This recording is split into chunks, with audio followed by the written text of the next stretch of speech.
Sorry, I forgot to unmute myself. Welcome everybody to our STEM Equity Seminars for OWLs. We'll go ahead and get started. My name is Sophia Kim. I'm the director of the Science Learning Institute, which hosts this event along with the STEM division. And my colleague Shizuka Hunter Yamada is not here yet, but she will be here in a moment and we'll introduce her later in the program. I'm just excited to have today with us Dr. Adriana Alvarado Garcia. She's currently a researcher at IBM, and she's going to share a little bit about her personal path to where she's been, as well as her professional path, and some of the research that she did when she was in grad school. So we're just really excited to host her. It's actually International Women's Day, so I feel like it's really appropriate to have a wonderful, strong woman in tech here with us. So welcome, Dr. Alvarado Garcia. We're really excited to share the space with you today. And I'll go ahead and unshare my screen and we'll hand it over to you. I'm going to pin you. So for those of you who are, or I'm going to spotlight you, I guess. For anybody who has the view as speaker, you'll just see her on your screen. So welcome, and the stage is yours. Hey, thank you so much. Hi, everyone. I'm super excited to be here today. Yes, so my name is Adriana, and I prepared a couple of slides to share a little bit about my work, my journey, but I just wanted to highlight that this is really a time for you. So to make questions, to ask anything you want. So this is a conversation. So let me start by sharing my screen. Okay, great. So, as Sophia mentioned, I'm a research scientist at IBM Research. Specifically, I work in a team called Responsible and Inclusive Technologies. It's a very new research group. We start, I believe, 2 years ago or 3 years ago, and I joined IBM in September of 2022. So I consider that I'm still very, very new in the industry. And the way I structure this talk is first I'll give you an overview about my educational journey, which is this, and then I will go more into detail about the experiences and challenges that I experienced through each of these degrees and countries and cities. And then I'll talk a little bit about my doctoral dissertation, and I will conclude telling you about how my previous experiences connect with the work I do now at IBM. So first of all, I'm from Mexico. I was born and I grew up in Mexico City. I got my undergrad degree in animation and interactive technologies. Then I moved to Spain and I got my first master's degree. And then I had the opportunity to move to the US and got my second master's degree. And then I got my PhD at Georgia Tech in human-centered computing, where I graduated on May 2022. And then I was very fortunate to get this position at IBM. So, it's kind of funny how things work, because my bachelor was actually in animation and interactive technologies. It was very, very different from what I do now, but it was a very interesting degree in the sense that I got courses around math and computer science and digital arts. But it was also for me the first time for many, many things. It was my first time reading articles in English. I used to have headaches, believe it or not, after reading these articles.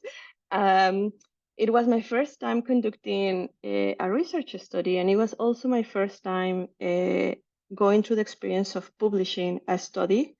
And I also learned about human-computer interaction.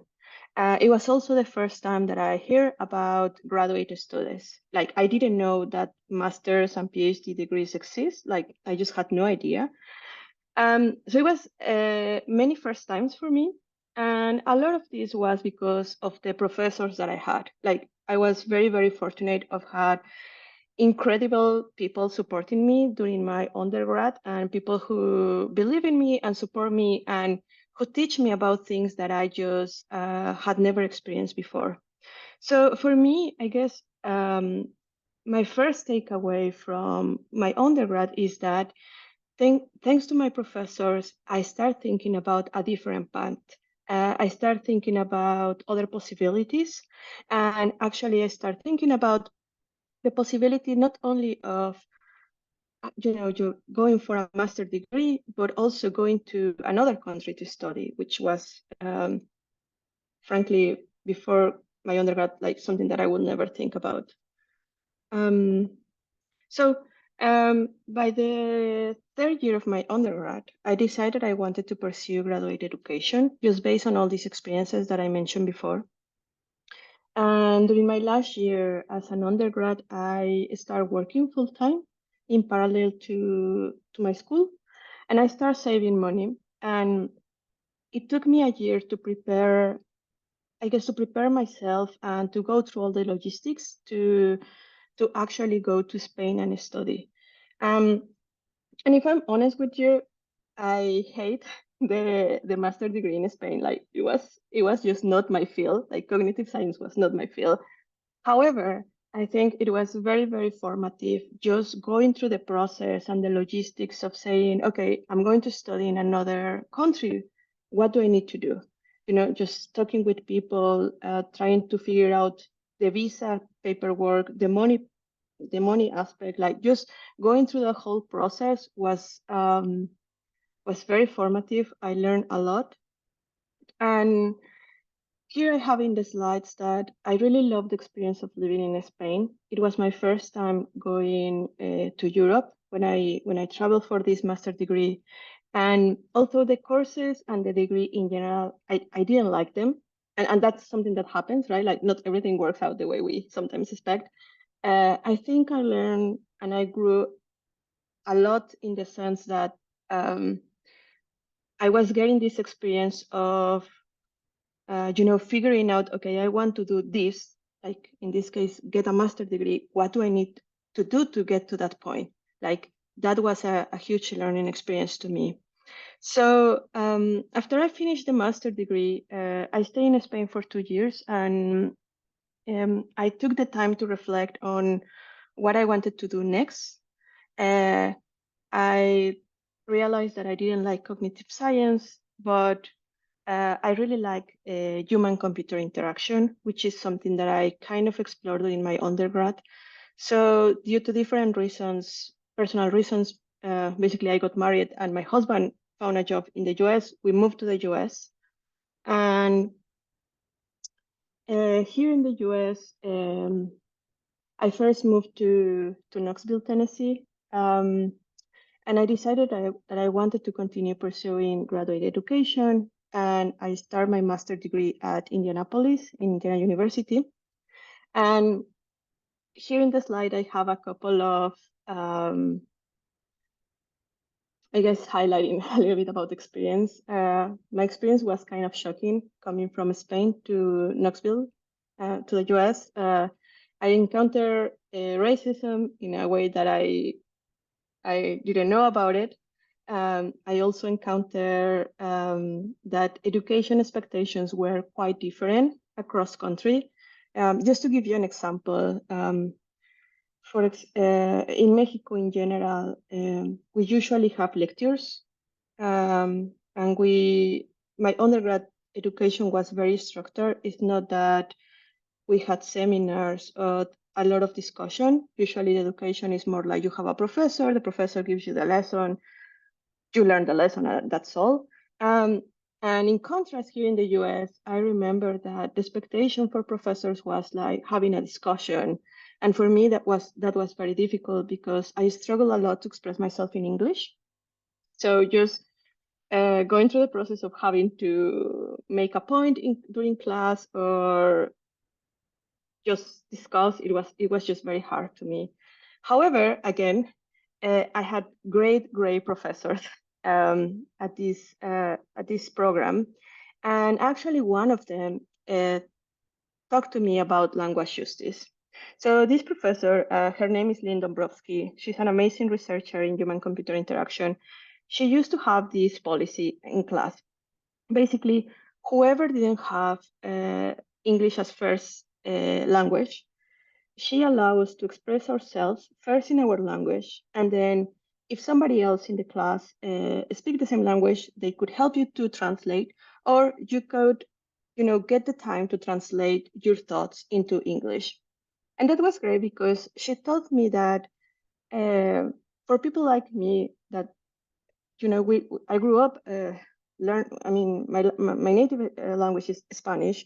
So in class, I had to make two different kinds of translations. I was learning something, a topic. I was making sense of whatever the lesson was happening at that moment, and then I had to express myself in another language.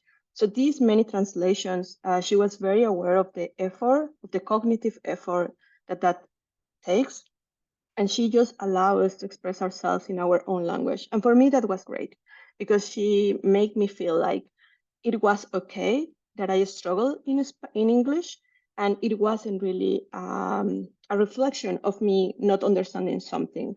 So that was just great. And then another, I guess, huge takeaway for me during this master is that I really tried to got an internship when I was doing my master, and I just couldn't. I applied to many places, and it just didn't work. So I had to learn that I needed to focus on what was working for me. And what was working for me was that I was good at doing research. I was working as a research assistant, and I also started publishing during my master.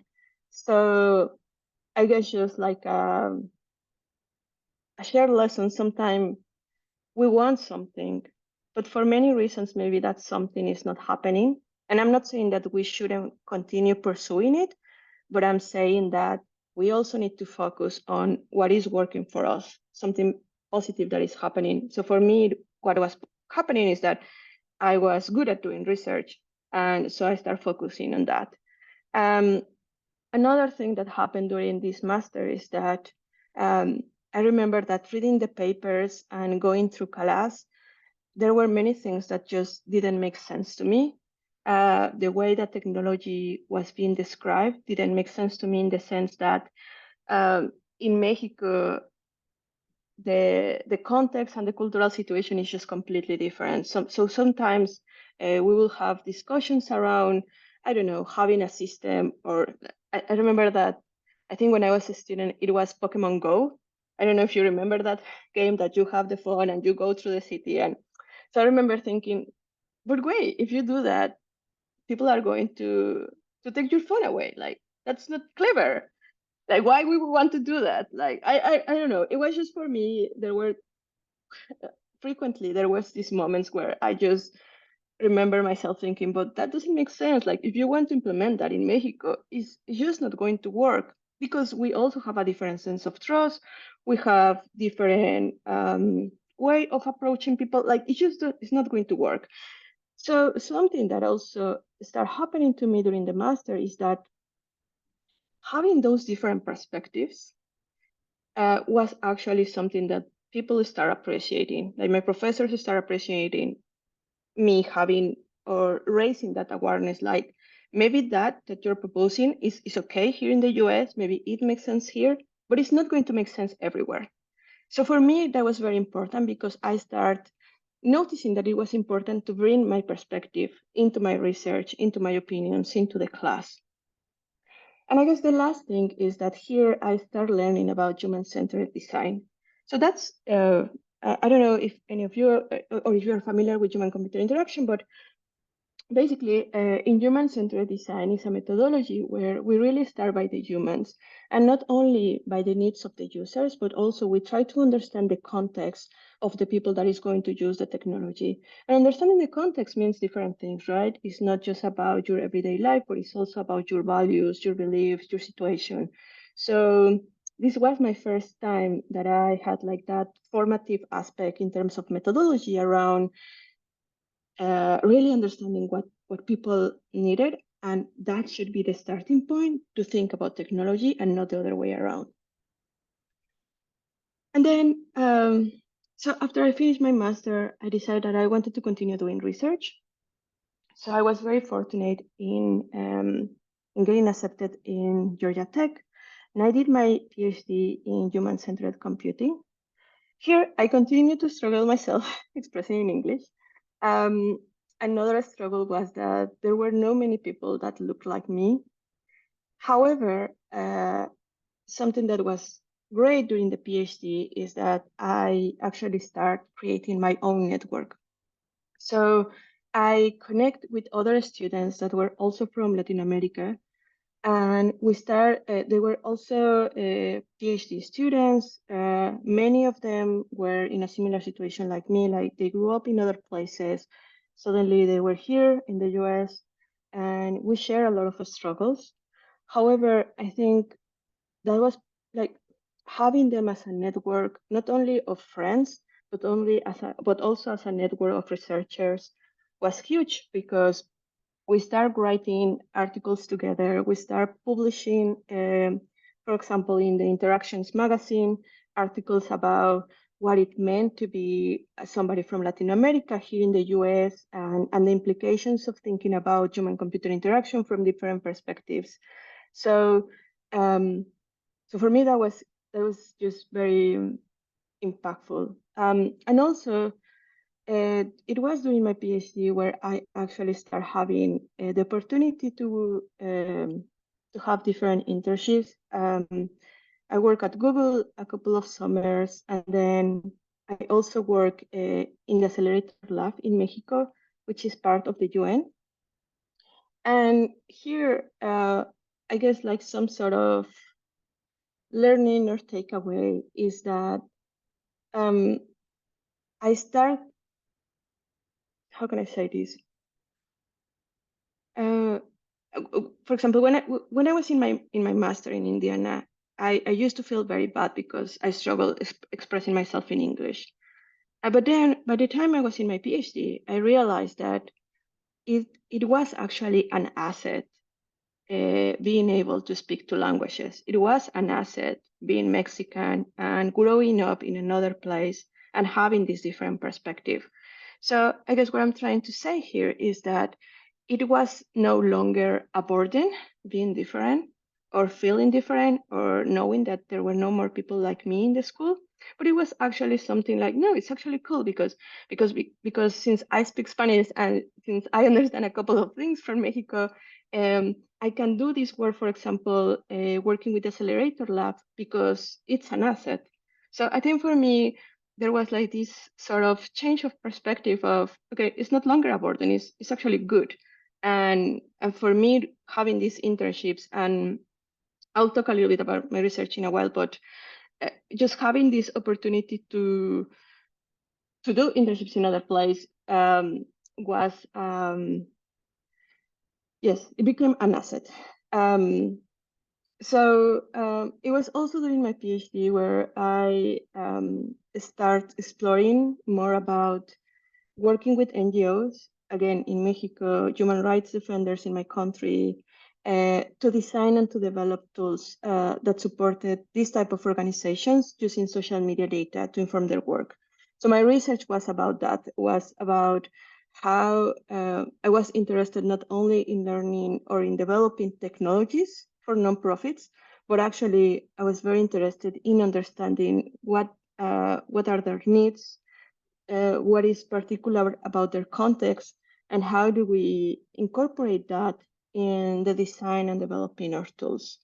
So I'll make a pause here. This was all my educational journey. I don't know if you have any questions or any comments.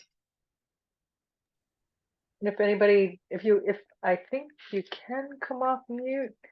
Um, oh wait, yeah, you should be able to come off mute if you want, or you can put some questions in the chat. Adriana, as people are thinking, I wonder if, I know this is kind of back to the beginning, I was wondering if you could talk a little bit about how you chose your original major and like what was your kind of history beyond that, before that, like to get to where you were to get to college with that decision. I mean, my undergrad in Mexico Hmm. in, In okay, animation and was it in digital animation and arts, in yes, digital right. arts, yes. Uh-huh. So actually, before that, I study arts in Mexico. Um, and sorry, I'm smiling because my parents were very upset with me because I wanted to study arts. Actually, I study in two different universities in Mexico. Both schools are from the government. One is from UNAM, the Universidad Nacional de Mexico, and the other one is from our National Institute of Arts. And I studied, I think, for a year in each of those schools. Um, so, hmm. So I think for me, when I was very young, I was like 17. I just wanted to figure out a way to. Arts was interesting to me because it was like a way to express myself, I guess. I was interested in what could be what could we say through different media. I was interested in sculpture. I was interested in painting, in drawing, and so on. And I was very just I don't know. I was just really excited at the time to be able to do pieces of art. So I started there, but I didn't like it at the end. Like I like it, the idea, like this imaginary idea of doing something. But when I was actually in the place, I just didn't like it. And actually, I spent the first year in the school from the UNAM, from the National University, and then I moved to the other school because I thought at the beginning that it was something about the school. But then by the time I was in the how do you say in English, the National Institute of Arts, I realized that it was just that wasn't going to be my thing. Like, I, and to be honest, I don't think I wasn't even good at it. If I'm totally honest. Um, so for me, I guess for me that was so huge when I was doing my master in Indiana because I was good at it. Like it wasn't just the idea, but I was actually good at doing that thing. It didn't. I mean, of course, there is an effort, but there was something that it felt very natural for me doing research. So I think what is important about this whole journey is that, as you can see in all my different degrees, being in different countries, I have been exploring for a while. Um, and sometimes I feel like we need to do that. It's challenging, of course, because, for example, all those degrees take time, take money. I have been very fortunate on having scholarships for everything. Um, but it took time, right? Like it wasn't that I found what I wanted to do until I was kind of, I mean, not old, but I wasn't 18 anymore. So it takes time. But I also think it takes a lot of reflection too and honesty, with ourselves. Like, what do you really see yourself doing? Um, so I hope that helps answering the question.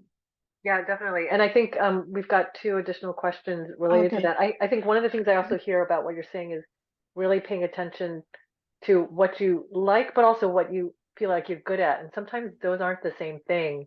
And some Yes. of what you like might actually not really be what you like. It might be this imaginary idea of what it is, and really Yes. figuring out what are you good at, and then how do you create your own idea of academic and career path based on that, which can be really hard and scary because it might be a new thing that you don't even know Yes. about. Yes. Um, they're two separate questions that I think are Mhm. really interrelated, and I was even thinking about a similar question. But one, Madeline Satfel asks, how do you push through your studies once you found out you didn't enjoy it anymore? Do you have any tips? And then Jaden Ramirez asked, with the about the shift within major and educational pursuits, were there any hardships or setbacks that you encountered when Mhm. you're changing, I can imagine. And what Mhm. would you recommend to those in a similar boat, thinking more about their studies, if they found an interest in something else, or they're going down Mhm. one path and they decide they want to go in another path because, yeah, you've already made all this commitment to take classes or you didn't get a degree Mhm. shift. Yes. How do you handle all of that? So, yeah, if you can kind of Yes.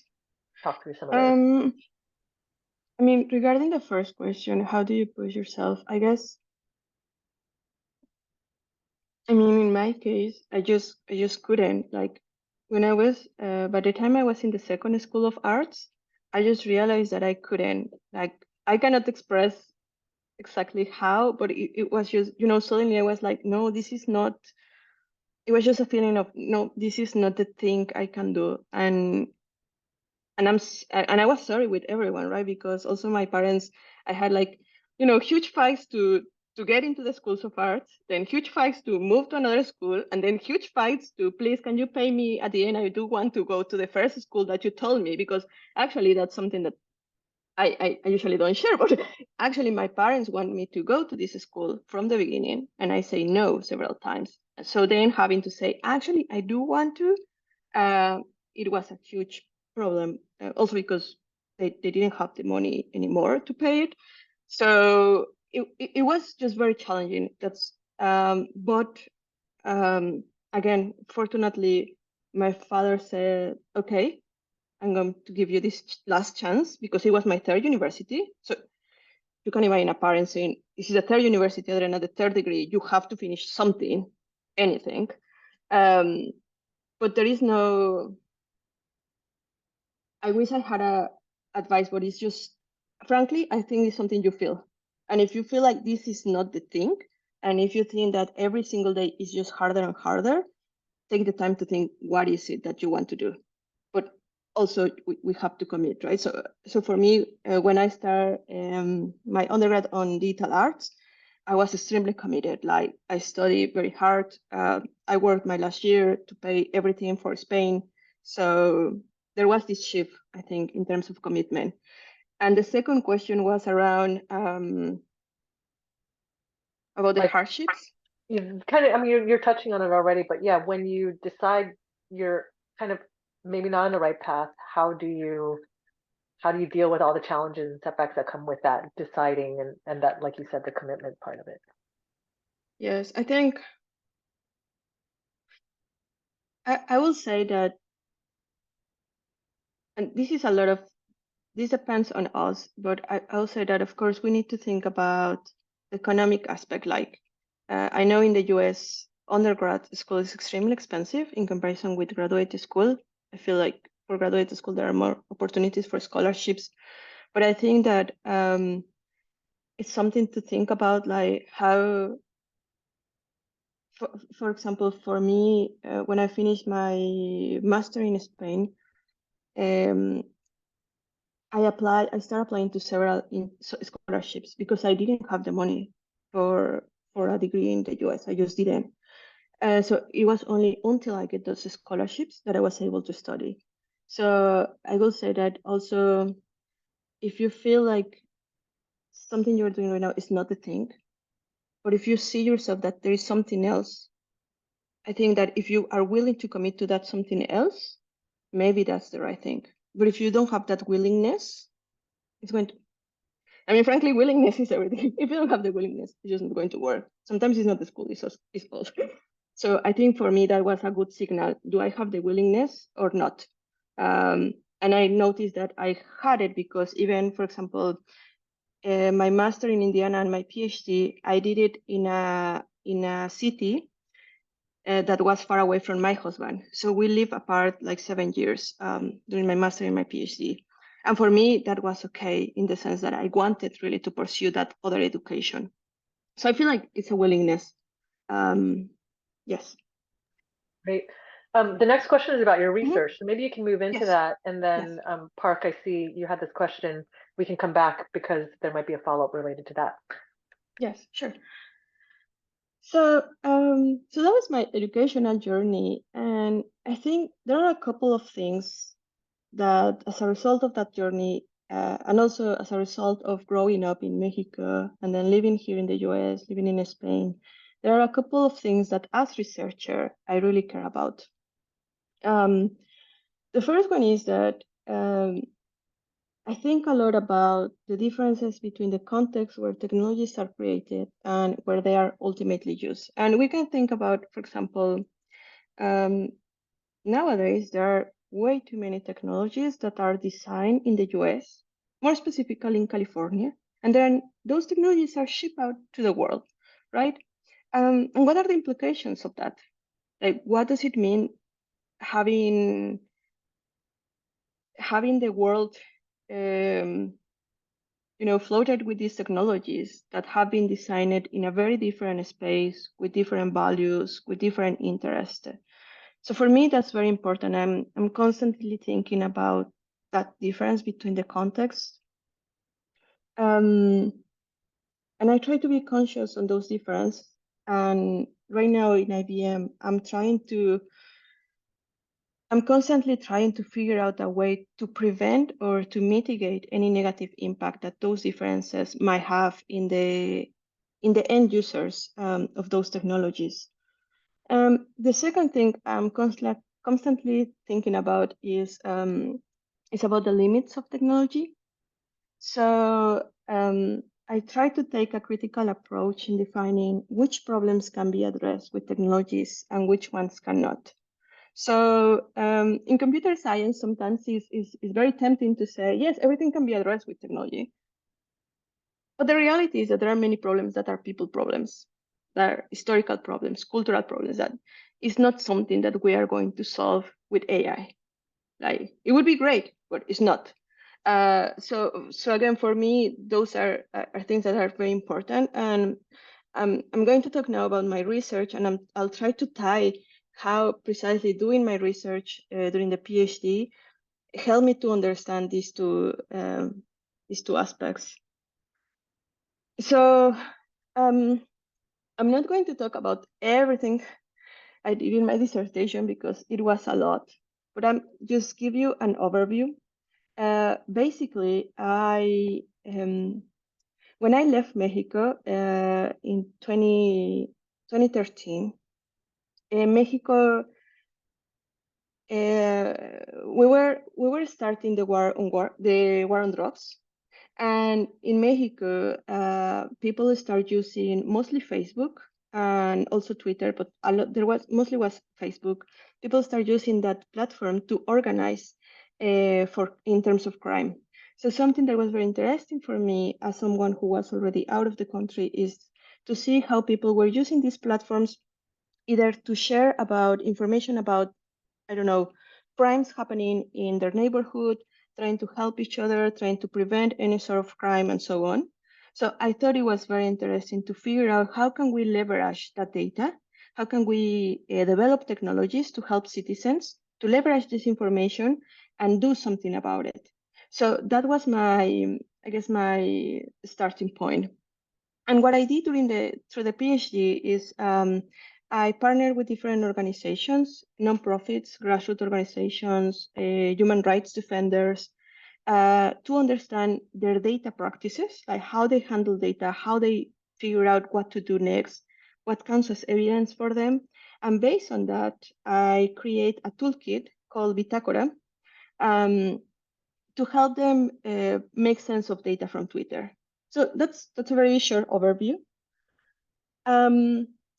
So here I just wanted, so here's a very short description of some of the partnerships. In addition to the organizations that I work, also a lot of this work was with Accelerator Lab in Mexico City.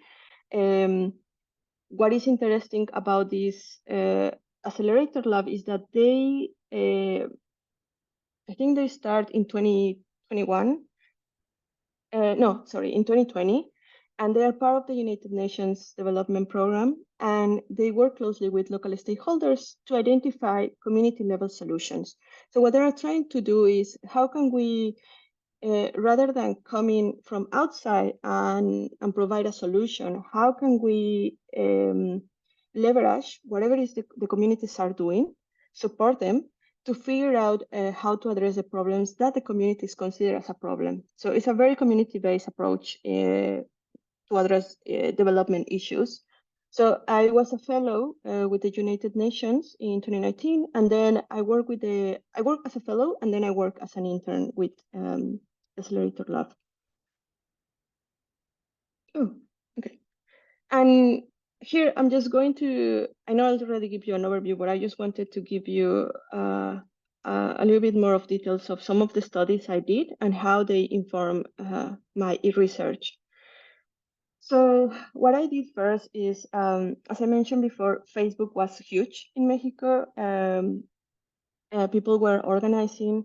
So I started doing some studies with online communities, basically interviewing people to figure out how they were using Facebook. I interview many people who create Facebook groups and who moderate these groups that share information about violence to understand how they were using this information. And then I start to think about, okay, building on that initial understanding, I wanted to understand what was happening outside of those online communities. So what I did is that using data from social media, um, I start identifying data gaps on missing people in Mexico. So I don't know how familiar you are, but in Mexico we have a huge problem of desaparecidos, people who is missing. We don't have accurate numbers. It is unclear, really, the number of people who have been gone missing. So what I did with this study, and all this has been already published, what I did with this study is that we mine data from Facebook. We identify all the posts on Facebook that report on people who were missing and that actually provide evidence, official evidence that the person was missing. And we compared those numbers with official numbers, and we found a huge gap. And then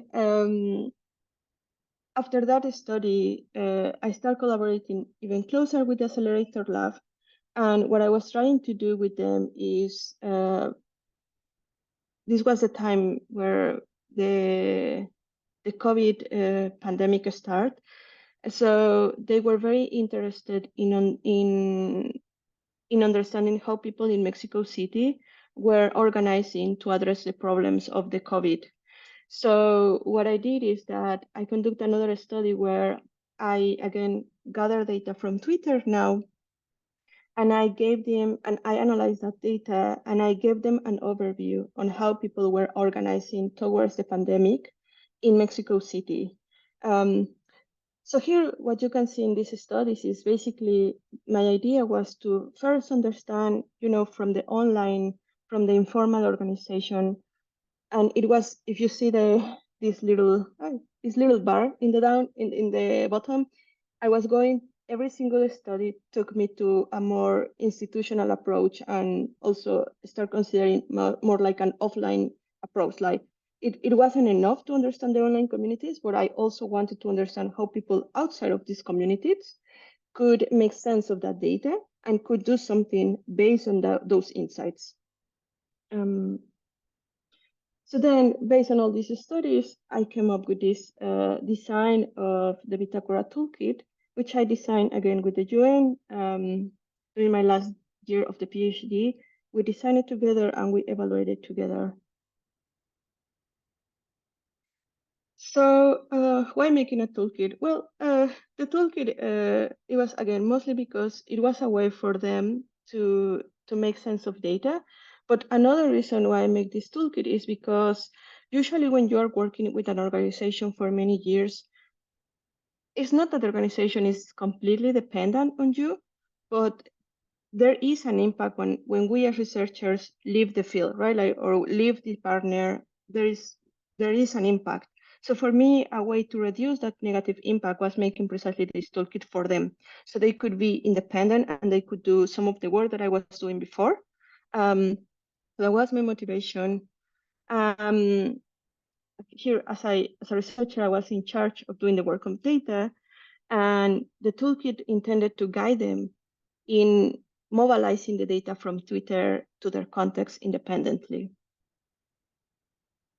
So this is a short overview of the components of the toolkit. So to your left, I had a manual to get practitioners. Actually, this manual was originally made in Spanish.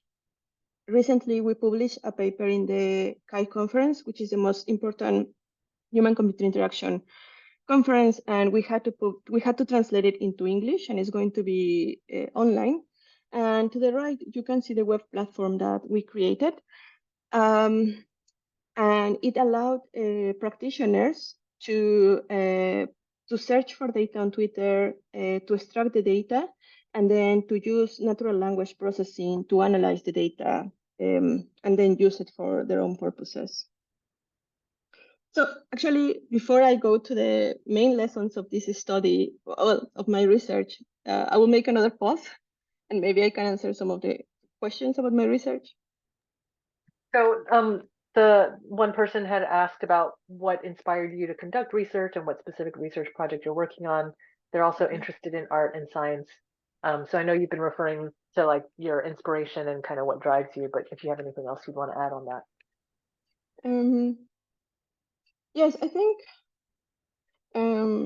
definitely what inspired me to do research is, okay, two things. One is that it was great that my professors allowed me to do research on Mexico. Like, I think for me, that was a huge motivation. Like doing research on my country, a context that I understand, like that was a very important motivation. I wouldn't have done the same if I had to research something in the US. So for me, it's personal. And I think that's good. I think I know that there are many positions, many different perspectives. Sometimes for people in computer science, there is this discourse around having to be objective and having distance between what we study and us as researchers. But no, I think exactly the opposite. I think it's good to be involved, to be invested. Because when I was studying these Facebook communities, when I was interviewing people who were trying to make sense of the violence in my country through social media, it makes sense to me because all my family and friends are in Mexico. So for me, it was very personal. So I think it's a good motivation. Sorry, and what was the other question? I think they were just kind of asking what you're specifically working on also. And related to that, another question somebody has is what are you interested in exploring or doing in the future? So I guess related to kind of what you're currently or in the future working on. Okay, so so in, So in the interest of time, I'm going to go very quickly through these lessons, and then I'm happy to talk about what I'm currently doing at IBM, which is kind of tight, but it's also different. So, so yes, I guess the main lessons about the different studies that I conducted to my PhD were related about first on this understanding how social media data was being created, I guess, by communities, by people. And something that happens a lot in computer science or machine learning fields is that we treat data and, and content as something that is independent, when in fact it's not. Like there are people behind those data. There are people creating those Facebook posts, Twitter posts, etc. So I guess my first lesson was that, okay, this content can be used to inform nonprofits. But then here at the bottom, I have that we needed to create a mechanism to facilitate making sense of this data. It's not enough, and that took me a while to understand, it's not enough having all these posts on violence. That doesn't make it actionable for the nonprofits. There has to be a process. So I guess for me, that was the first lesson. And the second lesson is that, and this I learned this with the study of the missing people on Facebook with my second study. Although we find a huge gap between the data from Facebook and the official data from the government, we needed to go through a whole process with nonprofits to understand what counts as evidence for them. It's not that the technology or the process of mining and analyzing the data was enough. We needed to go through a process with the nonprofits. And then the third one is that, again, we needed to develop guidelines and tools to help the nonprofit organizations to figure out how to define, how to negotiate, and how to interpret the meaning of social media data. So all this to say that if we go back to the things that I mentioned that I care about, I say that I care about the differences between the context where technology is being created and technology is used. So here is very clear, I guess for me, at least for me, that it wasn't enough making tools. It wasn't enough analyzing data. We need to understand how these nonprofits work and how it's going to be for them making sense of this. So that's where it's important to understand the context of the user. Now, so what I do now in IBM. So in IBM, specifically in my group, we really try to balance multiple forces. So we try to balance the technical, the business, because at the end we are in a for-profit place, and the societal perspectives. Specifically, in my team, there are two initiatives. The first one focuses on creating frameworks, methods, and tools to help researchers and practitioners become more aware and considerate of the larger social and historical context surrounding technologies. And the second initiative focuses on mitigating harmful technologies. And the main objective of this second initiative is to use the resources of framework methods and tools to develop a more proactive, how can I say, like suggestions for research teams within IBM to reduce risks. So how it connects my current work with my previous work. Basically, what I'm doing right now is, because I'm very interested in data, like how we create data, how we use data, how we analyze data, how we create tools for data, and data is very important for artificial intelligence. Part of my work is to think carefully about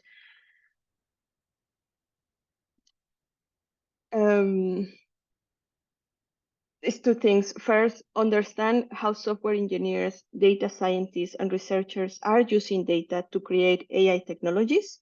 And the second aspect is, as I build that understanding, I'm trying to make interventions in the sense that I'm trying to figure out where exactly in the process of creating AI we need to support practitioners, software engineers, data scientists, to make a more responsible decisions when handling data. I don't know how clear is that, but basically that's my job, like trying to help other practitioners doing AI and make them aware of the implications of their decisions, both in relation to data. So this is all I have. Now, is there time for Q&A? Yeah, there's some questions that came in kind of in that process. Okay. One question was, you mentioned human-centered design. What are the important things to keep in mind while working on this? And what are Okay. the steps, for example, interviewing people, etc.? That's a huge question. Um, um, I mean, roughly for human-centered design, I will say that before a couple of things are, before thinking on the solution, try to really understand the problem. For whom is this a problem? How do the people see something as a problem, or is it you? Because sometimes it's all the ones that think, oh, that shouldn't be done that way. But how do people feel about that? Is it a problem for them? How they externalize that problem? And why is that a problem? So first, understanding everything from the community's perspective. That's one thing.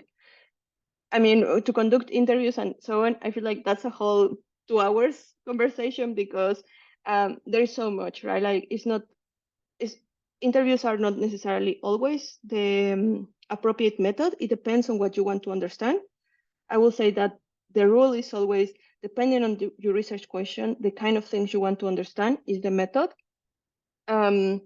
But here, coming back to the human-centered design, I will say that after you understand the problem from people's perspective, another step is to understand how this problem has been addressed in the past, and to reflect preferably with the communities, whether technology is or not the right path. It's not always the right path. Yes. And then, sorry. And after we have that understanding, and if we decide that yes, definitely technology is the right path, it's just there are so many methodologies. I mean, there are participatory methods, um, there are contextual inquiry observations, um, uh, yes, assets-based research. So there are way too many methods, but ideally we should define the solution with the communities and not only design it, but also evaluate it with them. And after that, it's always an iterative process. Once we prototype, design, and evaluate, we are continually doing that cycle.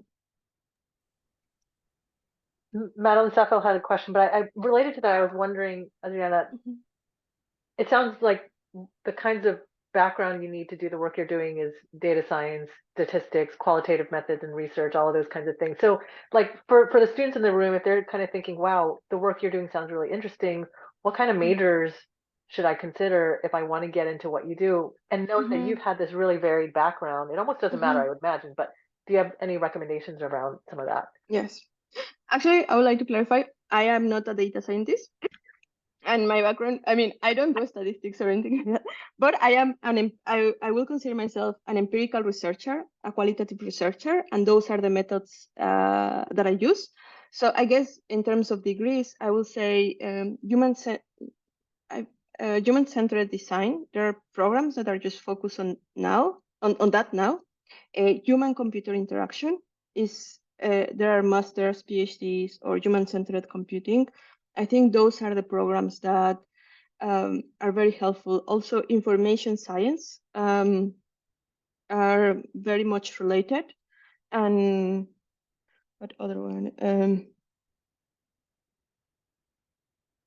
Yes, I think, yes, I mean, there are some programs that have computer science, but with a more social flavor. And it depends on the university and so on, but I would say that is mostly to do the work I do. I'm a qualitative researcher, and an ACI researcher. I know you need to leave in 5 minutes, so I like this question maybe as a last because I had a very similar question. And if anybody has any other last questions, Shizuka, you too. Um, but this one, Madeline Safel asks, do you think AI can be used to hurt communities rather than help? Speaking on learning about what the communities actually want versus what people in power want. And I would imagine and add to that, community is such a broad term, and there are members and individuals in the community that have differing opinions. So I had a similar question, like where do you see, either in your place at IBM or just in general, where AI is happening, and how do we continue to push for a human-centered design approach in developing AI tools? Yes, no, I definitely think AI has, I mean, and there is evidence of that already, right? Like, there are several products that use AI and tend to affect marginalized communities. So I guess it's a tough question, but I think for me and the work I try to do every day is uh, try to be very conscious where exactly these AI products are going to be used. I think one of the challenges is that there is this tendency of creating agnostic technologies that are then applied or used in different contexts, again, without any regard on what is needed. So I will say that only be, as a researcher, being very conscious of where these products are going to be used. And a very unpopular opinion, and I say this as an independent researcher, not as a representative of the company where I work. I do think that there has to be more legislations, more guidelines on how and when to apply AI. It shouldn't be that anyone ships technology wherever they want. There has to be some regulation, because that's the only way I think that we can ensure that and I know communities is very broad, but that really people are respected. Yes. Or especially that there isn't disproportionate impact on those that are most vulnerable often, which is what happens. Yes. Yes. Shizuka, do you have any last questions? Because I have one if you don't have one. so feel free. I don't know if you can come off mute. I can come off mute. I think the questions I have are maybe a little bit more long-winded. So I think you should go ahead and shoot your question for sure. Okay. Well, keeping in mind probably a good amount of our participants today and those who are going to watch the recording are students. And I think those first couple questions we had are real. Like they're in community college maybe because they're trying to figure out what they want to do and don't want to spend a ton of money in a four-year university. And that's why they're really taking their time. And then they find an interesting thing and they're like, oh, do I have to change my major now? Or like, what do I do if I do have to change my major? So do you have any last advice for trying to remember when you were in your undergrad days and making those new decisions about pathways, like how to help students stay motivated in the face of, gosh, there's so many things. How do I choose one? And how do I find the path that I really can commit to? One thing I think it could be helpful always is, okay, two things. One is talk with people, go and talk with the students. And students, at different years, first, second, third year, graduated, uh, and see what they have to say. Literally, go interview them and ask them. Talk with professors also. Like for me, at least, talking with people, it's probably the best way to understand. Like, okay, and also um, see their LinkedIn websites. What are they doing? Like, if you're thinking on something, I don't know, in some degree or something, how can I say this? How do those people profile look like? Like what do they have in their websites? Like, are they actually doing the thing that you think they are going to do? Like, because sometimes that's the thing, right? We think that a degree is going to lead us to something, and maybe it's not the case. So I will say that talk with people who, yes, who are in these different degrees, like I guess terms, first, second, third year. And the other thing is find somebody who you might admire. Like, okay, I want to do this. Like, I found that this person is doing this kind of work, and it sounds fascinating. I like it, and see what has been their trajectory, and reach out to them if possible. For me, that has been something that is very useful to find women who, oh, they're doing this or they have this position in these places. How do they arrive to that position? I think that's a good way to define what to do. And a last thing is also be kind with yourselves. Frankly, at 18 years, when we're 18, we just don't know what we want because we just haven't seen enough of everything. It takes time to see things. So I will say that even if you get a degree in a different thing, I think the trick is also how do you connect what you learned before to what you're doing now? Being able to make those connections and being flexible enough to make those connections is huge. So yes, I think those will be my advices. Yeah, well, I love all that. And I think the key in there is like making connections, talking to people and Mhm. making connections across what you're learning, all of that. Can we all just thank Dr. Alvarado Garcia, Adriana, thank you so much for joining us. We're Thank going to you. send you on your way because I know you need to make a flight. We have a Yeah. couple things to share with folks, but just thank you so much for your time. For everybody who came in today, we're going to share the slides, but I do want to make a quick announcement about a couple things. So Adriana, go ahead. Thank you. Take care and safe travels. Thank you. See you. Bye. Bye. Um, for those of you who enjoyed our talk today, we do have our next talk, which is next quarter. I think it's like week 7. Dr. Saul Vieta will be joining us. He's from UC San Francisco in the anatomy department, studying some really interesting stuff around taking blood from, is it from infants, I think? Infant mice. And Shizuka, do you want to explain really quick? Because it sounds fascinating. Yeah, so I don't know if anyone's ever seen Silicon Valley, but they poked fun at this with their like blood boys theme that they carried in that show. But there is this idea where you can actually share blood from a younger individual, and there are factors in the blood that, when given to an older person, help to rejuvenate that older person, their overall health. But the key thing is their brain activity or their brain function. And so that's actually kind of some of the research that Saul does. Like, what are these factors in blood that could potentially help us reverse aging? And so I hope that yeah, I hope that that sounds kind of interesting, a little bit out there, but hopefully folks will join us next quarter for his talk. Also just want to put out there for those of you who are on the SLI newsletter, we've got a t-shirt contest. So if you're interested in art and design and have some ideas for our next STEM t-shirt, this little owl is wearing our previous design that won in a contest. And if you're interested, there's a little QR code here, as well as on our website, you can find the information.